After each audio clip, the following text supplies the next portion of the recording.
Welcome to the Milken Institute's Summer Series, a special digital event designed to connect and activate our highest level community of stakeholders. Today, we are all experiencing an unprecedented time, facing dual crises of the ongoing pandemic and social injustice, uncertain of what is to come over the next few weeks, let alone the rest of the year and beyond. What we do know here at the Milken Institute is that there is no greater source for innovative and collaborative solutions than among this community. Each and every one of you participating in this event represents extraordinary expertise, an ability to mobilize significant resources, and the sincere desire to build more meaningful lives for everyone. We thank you for joining us this week, for supporting the work of the Institute, and we look forward to seeing you all in person again soon. Now let's get started. Hello, everybody. My name is Josh Barro. I'm the business columnist at New York Magazine. I'm also the host of KCRW's Left, Right, and Center, and I'm very excited to be here today for this conversation with St. Louis Federal Reserve Bank President and CEO James Bullard.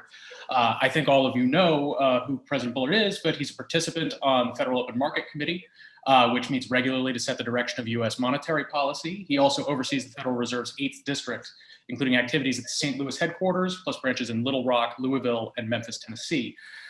He is also co-editor of the Journal of Economic Dynamics and Control and a member of the Central Bank Research Association's Senior Council. He's from Forest Lake, Minnesota, and he received his doctorate in economics from Indiana University at Bloomington. Jim, thank you so much for being here with us. Thanks, Josh, and thanks to the Milken Institute for hosting this event. Yes. So this is a strange time to be making monetary policy for a number of reasons, but I think one of the reasons is that the economic policy questions are largely secondary to epidemiology questions. To decide what policies you need to adopt, you need to develop a view on the nature of the virus, its effects, its likely track of spread. And the Fed, for obvious reasons, is not led by epidemiologists. And frankly, the epidemiologists and the public health experts over the last few months have had a pretty mixed track record in terms of being able to tell us accurately what was going to happen and what we needed to do.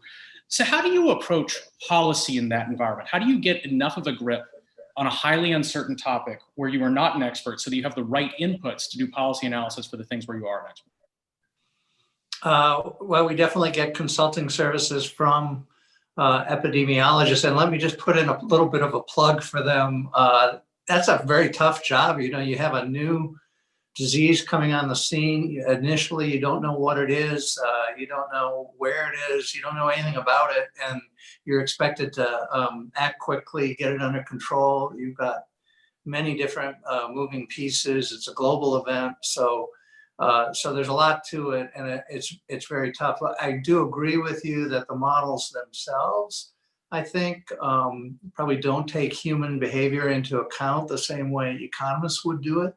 You know, people complain about economists too, so I think that's not necessarily a problem, but it's going to be very hard to get these things to predict accurately because you're not quite sure what the private sector response is going to be to the various twists and turns that the virus takes. So I think, you know, there has been an outpouring of research just in the last weeks or months that tries to combine epidemiology more with economics, and so there are all these different models. It's really pretty fascinating.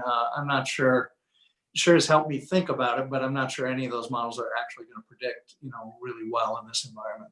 Because I mean, it seems to me that there's been such an increase in optimism since the middle of March, and we see this in all sorts of places, most notably in the stock market.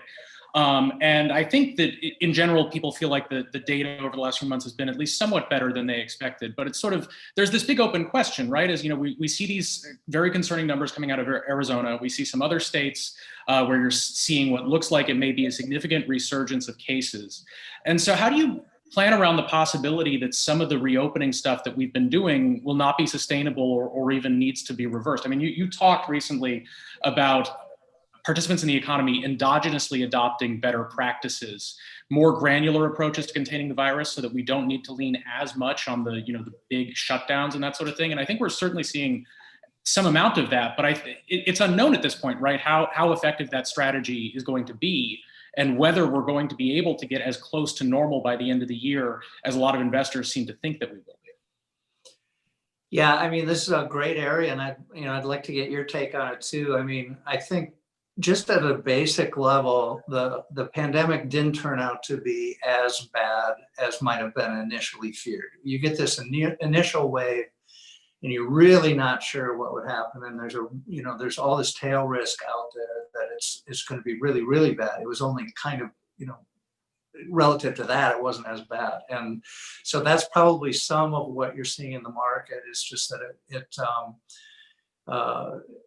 the extent of infection, the extent of contagiousness, the extent of fatalities, as bad as it's been, it hasn't been as bad as might have been feared in the March timeframe.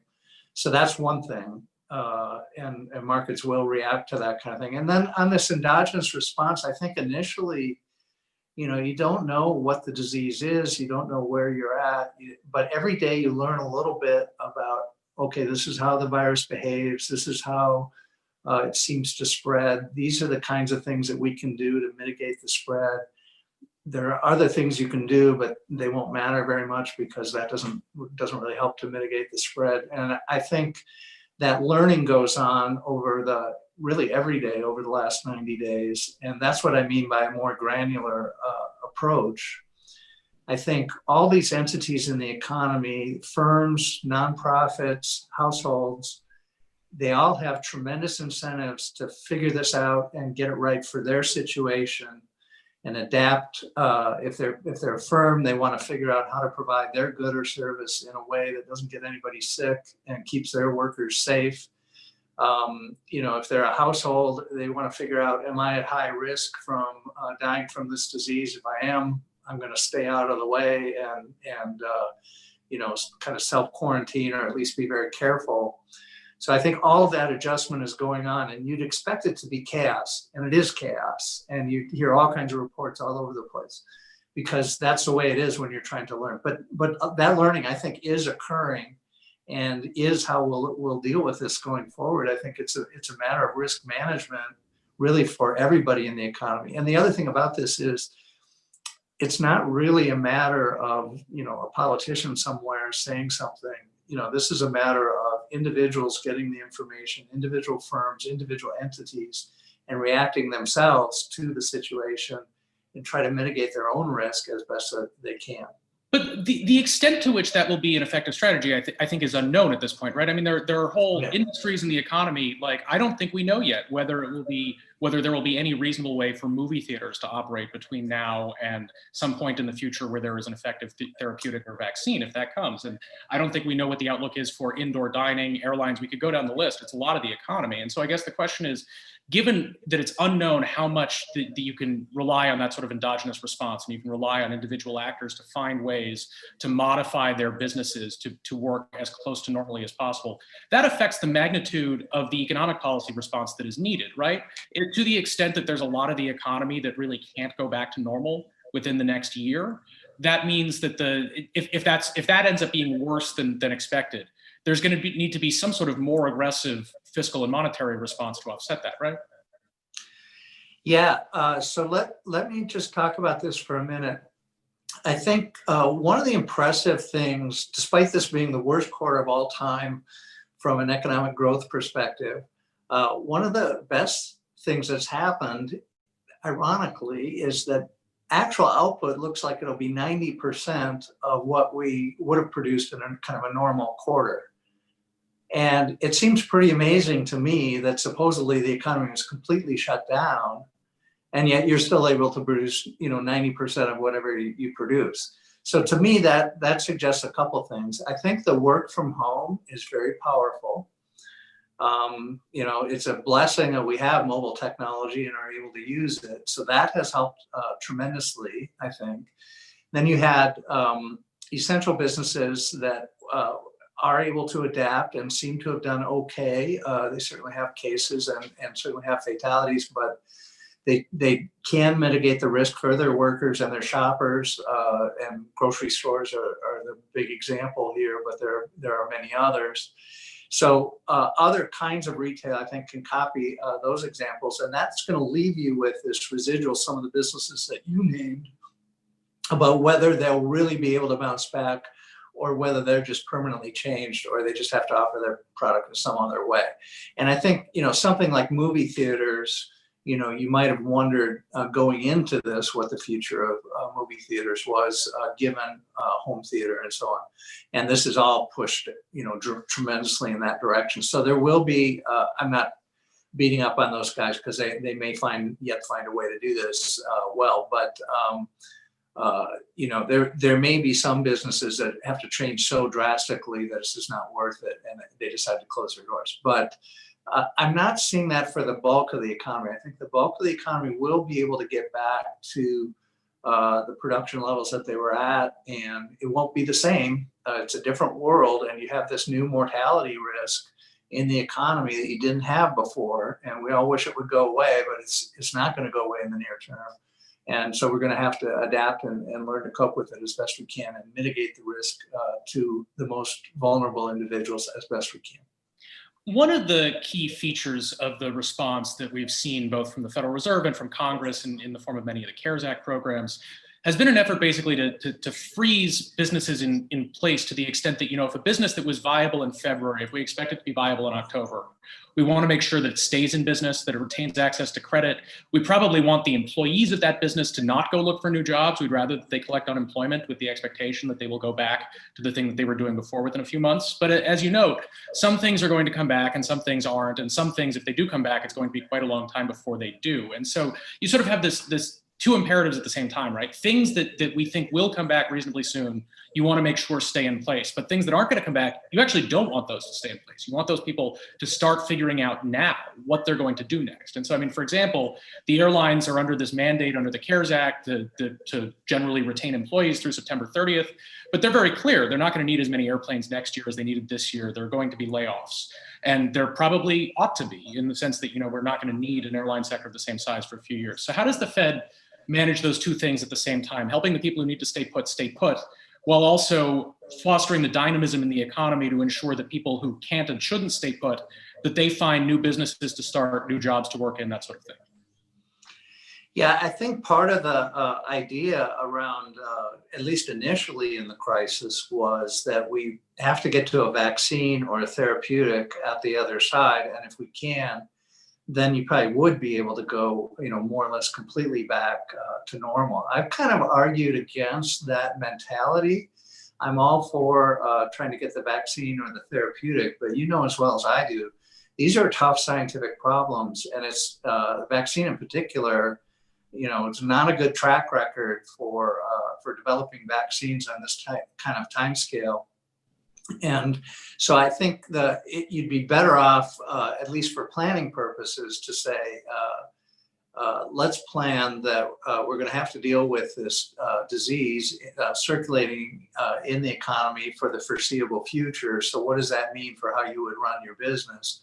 If you look at something like airlines, I could see it becoming more of a luxury market where you spread out the passengers on the plane and you provide more protections and you charge more, and you probably fly less flights. But this is, and then that freezes a bunch of lower fare customers out because you can't pack in the customers the way that you used to.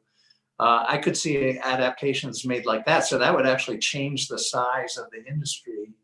But that would be an example of the kind of dynamic that's going on. I think you're referring to about, how can you change the way you provide services, and it might provide a different level of service than you would have otherwise provided. Restaurants might be, indoor dining might be the same kind of thing. When I've been out in New York, I'm always reminded about how close the tables are together and, how close people are together when they're in the restaurant. But now in the new world, you don't do that anymore, but you have to charge more per meal. And so it's more of a luxury item maybe than it once would have been. So that changes the industry dramatically, but not completely. It's an alteration in the product. It's not an elimination of the product. That's a pretty grim idea, though, for the longer term economic outlook, right? I mean, because a lot of these products and services have complements. If it is going to be persistently unfeasible to provide air travel services in roughly the manner that we were providing them last year, at costs that are widely affordable to Americans, and half of Americans on average fly a commercial flight over here. If a lot of that goes away, that doesn't just affect airlines and people who work in airlines. That presumably reduces the demand for a number of other things, including for hotel and resort stays. Also, presumably businesses engage in business travel for some reason, and if it becomes a lot more expensive and challenging to do that, that activity gets lost, and assuming the travel was useful to begin with, that should make the businesses less productive, less dynamic. So that, what you're saying, and frankly, my outlook is a little more optimistic than yours on the medical side. So, I think that this situation is going to persist long enough that businesses can't just wait it out. They're going to have to make changes. My guess is that 4 years from now, life is going to look extremely similar to how life looked last year. But in the event that doesn't happen, if this really is a permanent or at least a very persistent change, what does that mean for long-term output expectations? Does that mean lower incomes permanently for Americans, lower standards of living? I don't think so. Let me pitch an idea to you. See Okay. what you think. Okay. I think COVID obviously is very serious and is looking to be the fourth largest mortality risk in 2020, according to the mortality tables, and may get into the third highest, depending on how the disease progresses here. And the third largest is accidental injury. So that includes car accidents but all other types of accidental injury. So we've looked at the mortality tables and just kind of pondered this a little bit. So when you think about car accidents in particular, every time you get behind the wheel of a car or even go out as a pedestrian, you're at some risk. And people take that risk. They know about it. They do things to mitigate that risk. They drive cars with airbags and seatbelts, and they don't, but there are some externalities as well. You have drunk drivers and people texting while they're driving and so on. So you're at risk all the time. But the economy has adapted to that risk. Everyone knows what that is, and understands that that's a risk that you're taking. Now there's a new risk on the scene that's roughly speaking of the same order of magnitude. Very roughly. Let's be very rough here. And now you're going to have a new steady state with this new mortality risk here, and you're going to have to take mitigating actions around that new mortality risk that you didn't have before. And it's going to be painful, and you're not going to like it. But that's what you have to do to deal with the mortality risk. But the steady state of that situation seems to me to be about the same as the steady state without the new mortality risk once everybody adjusts. So that's why I'm pitching you to see if you think that's a well. But the thing is, idea. That state is only steady depending on what practices people take to mitigate the spread of the virus. I mean, the population level mortality risk from COVID is tremendously dependent on what people do to prevent the spread of COVID. And so if people did nothing at all, and I realize that the situation where there's no public policy, you still get adjustments on the individual level. So you can't actually have the scenario where it just runs completely unabated through the population and kills 3 million people in a year. The individuals wouldn't allow that to happen, but that's it's all on a sliding scale depending on what behaviors people engage in, what behaviors the government allows people to engage in. It could be a lot. It doesn't have to look like accidental deaths. It could look a lot worse. And the question I'm raising is about the possibility that the things you have to do to keep it at that level, where it's about like accidental deaths, could put a significant damper on the economy because the things that we were doing were valuable and we have to forego them. South Korea. Well, because South Korea faces COVID, and they evidently do a better job than we do. Do you think their output is lower? I'm not sure. Yeah, I mean, my understanding is that people are in general not out in force in bars in Seoul right now. Okay, well, in steady, once they adjust to no, but that's if that's what's keeping them in the steady state, then they can't reopen the. I think it's an unknown question. Is the thing. Okay. I wanted to ask you about something that Chairman Powell talked about at his most recent press conference. He said, in reference to the protests that have occurred around the country and concerns about policing and racial justice and a variety of related matters, he said, we operate in and are part of many of the communities across the country where Americans are grappling with and expressing themselves on issue of racial equality. He went on to add that principles related to that guide us in all we do, from monetary policy to our focus on diversity and inclusion in our workplace and so forth. What does it mean to make monetary policy that aims at achieving racial justice? Yeah, I think, ideally we'd like to see a labor market that had, as low of unemployment as we could get nationwide. But then also, if you break that down by racial and ethnic groups, you would see no differences or no statistical differences between unemployment rates across groups. That would be the ideal. That has not been the case at all in the United States over the post-war era. Black and Hispanic unemployment rates have consistently been higher and depressingly higher, I would say, over that whole period. We were making quite a bit of progress, I thought, coming into this crisis, where unemployment was coming down and the gap between Black and Hispanic and white unemployment was narrowing. And ideally, would have been able to stay out of this crisis, or the pandemic wouldn't have occurred, and we could have got that. We could have made more progress on that. Sometimes when you read the literature on this, people will say that this is one of the one of the best things that can be done for racial equality and racial justice is try to keep the expansion going for a long time. So that's very much tied to our mandate from Congress, and we certainly try to carry that out as best we can. Is hitting the symmetrical inflation target a racial justice imperative? Because the dual mandate, the Fed keeps getting close to the 2% inflation target, but not hitting it, not exceeding it. It looks, I think a lot of observers would say that it looks like the Fed has erred on the side of preventing inflation rather than on the side of promoting full employment over a period of decades. And as you note, the gap between white unemployment and black unemployment, an environment of full employment seems to be the best thing that brings down black unemployment and that pushes up wages across the income spectrum, but especially at the low end of the scale. So does the Fed need to look back at whether it's doing enough to hit its inflation target, and whether that's a matter that's causing it to not promote justice across racial and income groups? Yeah, well, I've certainly advocated defending the inflation target from the low side, and warned repeatedly that our real risk here was more disinflation or even deflation in some circumstances.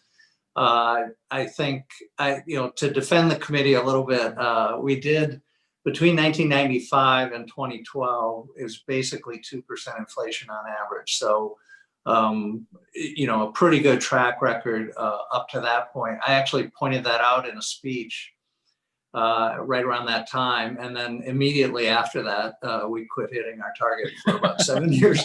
So, I do think that there was an expectation from 2012 on that as the economy improved, that the inflation rate would come up to the target faster than it did. And that just didn't materialize. And I've criticized that a little bit about over-reliance on the Phillips curve. And the Phillips curve theory isn't sort of well enough. It's not This is regarding the enough. It's not reliable enough for our purposes, and we have to maybe look at some other things. So I'm sympathetic with the idea that in retrospect we were probably not easy enough during the post-2012 period. What does the Fed need to do? I mean, the projections now are still for the Fed are still for inflation to be on the underside of the target, and rates are at zero. Rates have been at or near zero, essentially constantly for the last 12 years. What can and should the Fed be doing to get inflation up? We did come off zero for a little while. Yeah, but they're back. Now we're back. I think, right now in the second quarter of 2020, this is just a very volatile period, and it's really very chaotic in understanding the economy. So I think it's maybe not the best time to try to assess exactly where we are with respect to inflation. And also, you've had markets completely shut down. Some types of markets were completely shut down, so you didn't actually get any price information from some markets. So it's not that clear that how you want to measure inflation during this period. But I've taken some heart that the tips of break-evens from the market have come back some, and I think that we do have credibility that we are going to try to hit the 2% inflation target. We've got a lot of very aggressive monetary policy and fiscal policy in place to respond to this crisis. So I'm hopeful that we can get a pretty robust recovery in the second half here, and that inflation will actually come up to our 2% target, and we'll be able to hit it. I do worry about some of our friends overseas. I think Japan has had a tough time here for quite a while, and now Europe. I do think that the COVID crisis hit Europe harder than the US.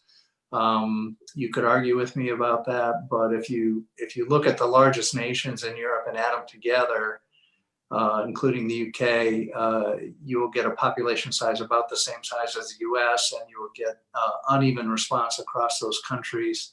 But if you look at the fatalities, they've been higher, and hospitalizations have been higher as well. So I think maybe because we're more spread out or whatever, we've escaped Europe's fate, but they have less ability to react on a fiscal level, less ability to react at the ECB than we do. So I think we're in a little bit better shape than Europe on this.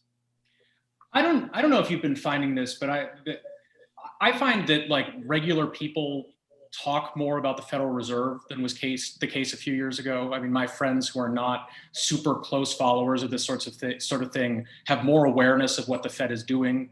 And I'm wondering if that's your experience with people who are not in the monetary policy business, and whether that's a good thing or a bad thing for the Fed. Basically, to the extent that people are paying more attention to the activities of the Federal Reserve, and maybe it's coming under more scrutiny, is that useful supervision, or is it sort of better to be operating a little bit more in the background because that preserves Fed independence?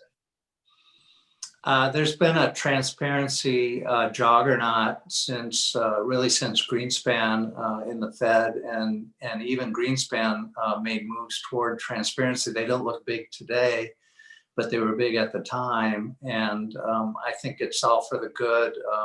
It's a democracy. You do want input on these important matters, and you don't really want people hiding behind the curtain or something making these decisions. So I think we've tried to do a better job of being transparent to communicate to a wide audience. One of the things that happened during 2007 to 2009 is that the demand really exploded for trying to understand the Fed, and we tried to react to that by trying to meet that demand and talk more broadly. And I would say one other thing. I think it's actually helpful to have a big committee because a big committee allows lots of discussions like this one. The chair still definitely speaks for the committee, and other people like me are just speaking for ourselves. But still, when members start talking, 90% of what they're saying is basically the same thing, and then the differences are basically shaded nuance around that. But that, I hope anyway, that explains the public policy a little bit better than would have been the case in the 80s, where you just had this small sliver of people in financial markets that understood the Fed, and no one else knew what was going on.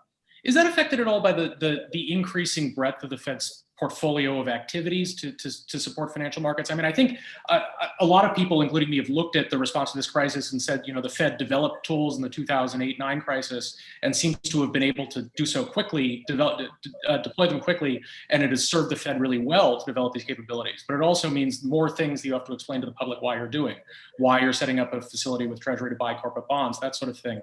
I guess, is it a challenge to explain why the Fed would be doing so much? Yeah, I think, and it's true the committee's making the policy, but you really want a broad public support for any policy, especially things that are kind of considered radical compared to what the Fed would have done historically. And I think use of these 13.3 facilities in particular to try to maintain liquidity in financial markets, that's something that you really want to be out there explaining. I think one of the goals of the current situation is stay out of financial crisis. You don't want a financial crisis on top of the pandemic. That's going to make things that much worse. I think we are at risk of depression here. That's not my baseline, but you've got skyrocketing unemployment. You've got potential for businesses to close down here, and you've got potential for this to really drag on a long time. So ideally, you want to stay out of that situation and be able to keep the economy going as you're trying to deal with COVID. And that's what's really difficult about this, is you got two things going on at once. We are out of time. I would say one more thing about that. Yeah. That if you get into the depression scenario, the health outcomes and the economic outcomes will be worse. So I think that's really why we should all be motivated to think about how we can stay out of that situation. Well, that works both ways, right? You're probably driven into the depression scenario in part because the health outcomes were worse, right?